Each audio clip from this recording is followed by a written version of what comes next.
வணக்கம். சிக்கலான விஷயங்களை கூட எளிமையா புரிஞ்சுக்கிறதுக்கு நாம இங்க இருக்கோம். இன்னைக்கு நாம ஆயிரக்கணக்கான வருஷ பழமையான ஒரு ஆழமான சரித்திரம் கொண்ட ஒரு தேசத்தோட கதைய பார்க்க போறோம். அந்த பழம்பெரும் பர்சியாவிலிருந்து இன்னைக்கு நம்ம பார்க்குற ஈரானிய இஸ்லாமிய குடியரசு வரைக்கும் இந்த நீண்ட பயணத்தை தான் நாம இப்போ ஒன்னா சேர்ந்து பார்க்க போறோம். சரி, வாங்க ஆரம்பிக்கலாம். முதல்ல ஈரானோட பழங்கால பெருமைகளையும் அதோட நாகரிகம் எவ்வளோ ஆழமானதுன்னு நம்ம புரிஞ்சுக்கலாம்.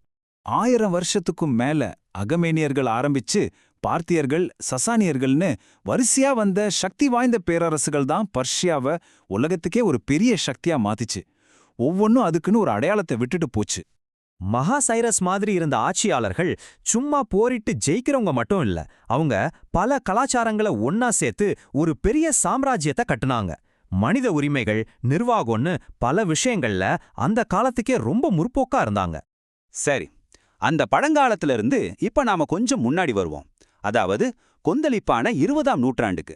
இந்த பழமையான பூமி எப்படி ஒரு புயல்குள்ள சிக்குச்சுன்னு பார்க்கலாம். 20ஆம் நூற்றாண்டு தொடக்கத்துல நடந்த ஒரு கண்டுபிடிப்பு இந்த தேசத்தோட தலையெழுத்தையே மாத்திருச்சு. அதுதான் என்ன?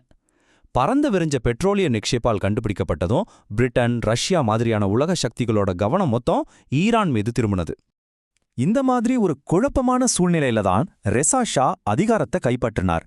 பெக்லவி வம்சத்தை நிறுவி ஈரான ஒரு நவீன மையப்படுத்தப்பட்ட நாடா மாற்றணும்னு ஒரு பெரிய கனவோட களமிறங்கினார். இந்த நவீனமாக்குற முயற்சியில ரொம்ப முக்கியமான ஒரு விஷயம் நடந்தது. அதுதான் பேர் மாற்றம். பெர்ஷியாங்கிற பேர் போய் அந்நாட்டு மக்கள் பல நூற்றாண்டுகளா பயன்படுத்திட்டு வந்த ஈரான்கிற பேரை அதிகாரப்பூர்வமா அறிவிச்சாங்க. இது ஒரு புதிய தேசிய அடையாளத்தை உருவாக்க நடந்த ஒரு முக்கியமான முயற்சி. அப்போ பிரதமரா இருந்த மொசாடெக் எண்ணெய் ஆலைகளை நாட்டுடைமையாக்கினார். அதனால 1953ல அமெரிக்காவும் பிரிட்டனும் சேர்ந்து அவரை பதவியிலிருந்து நீக்கினாங்க. இதுக்கப்புறம் ஷா அமெரிக்கா கூட ரொம்ப நெருக்கமானார். ஷா கொண்டு வந்த வெள்ளை புரட்சி ஒரு பக்கம் ஈரானை வேகமா நவீனப்படுத்த முயற்சி செஞ்சது. விவசாயிகளுக்கு நிலம், பெண்களுக்கு வாக்குரிமைன்னு பல சீர்திருத்தங்கள்.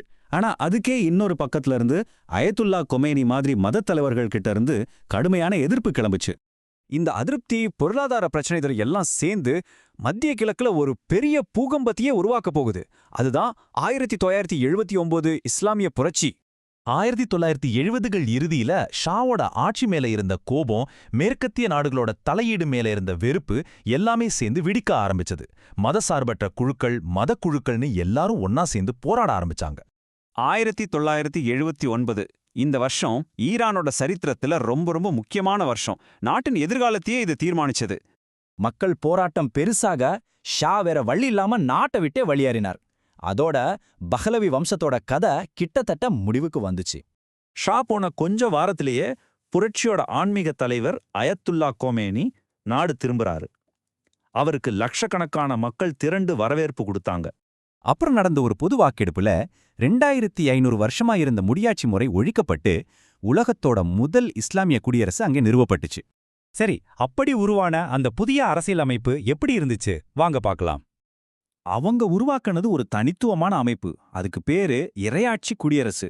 அதாவது இஸ்லாமிய மதகுருமாரோட அதிகாரமும் ஜனாதிபதி, பாராளுமன்றம் மாதிரியான மக்களாட்சி கூறுகளும் கலந்த ஒரு சிஸ்டம். ஈரானோட அதிகார மையம் ரொம்பவே வித்தியாசமானது. அங்க 2 தலைவர்கள் இருக்காங்க. ஒரு பக்கம் தேர்ந்தெடுக்கப்படாத உச்ச தலைவர், இவர்கிட்ட தான் ராணுவம், நீதித்துறைன்னு எல்லா முக்கியமான அதிகாரங்களும் இருக்கு. இன்னொரு பக்கம் மக்களால் தேர்ந்தெடுக்கப்பட்ட ஜனாதிபதி. இவர் அன்றாட அரசாங்கத்தை கவனிச்சுக்கிறார். ஆனா இறுதி முடிவு உச்சத்தலைவரோடது தான். இந்த அரசியல் மாற்றம் சுவாபாவிகமாகவே நாட்டோட பொருளாதாரத்தையும் தலைகீழா மாத்துச்சு. புரட்சிக்கு அப்புறம் பெரிய தொழிற்சாலைகள் எல்லாம் அரசாங்கம் எடுத்துக்கிச்சு. பொருளாதாரத்தை 3 முக்கிய பிரிவா பிரிச்சாங்க. அதுல அரசுத்துறை தான் ரொம்ப பெருசு, ரொம்ப சக்தி வாய்ந்தது. ஈரான் பொருளாதாரத்துல பொன்னியாட்கள்னு ஒரு விஷயம் இருக்கு. அது ரொம்பவே விசேஷமானது. இதுங்க புரட்சிக்கு அப்புறம் பறிமுதல் செய்யப்பட்ட சொத்துக்கள்ல இருந்து உருவாக்கப்பட்ட பெரிய வரிவிலக்கு பெற்ற அறக்கட்டளைகள். உச்சத்தலைவரோட கட்டுப்பாட்டுல இருக்கிற இதுங்க எண்ணெய் இல்லாமலேயே நாட்டின் பொருளாதாரத்துல ஒரு பெரிய பங்கை வகிக்குது.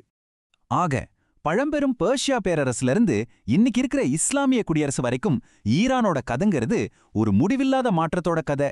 இவ்வளோ பெரிய சரித்திரம் கொண்ட ஒரு தேசம் தன்னோட சிக்கலான எதிர்காலத்தை எப்படி கையாள போகுதுங்கிறது அதுதான் இப்போ நம்ம முன்னாடி இருக்கிற ஒரு பெரிய கேள்வி.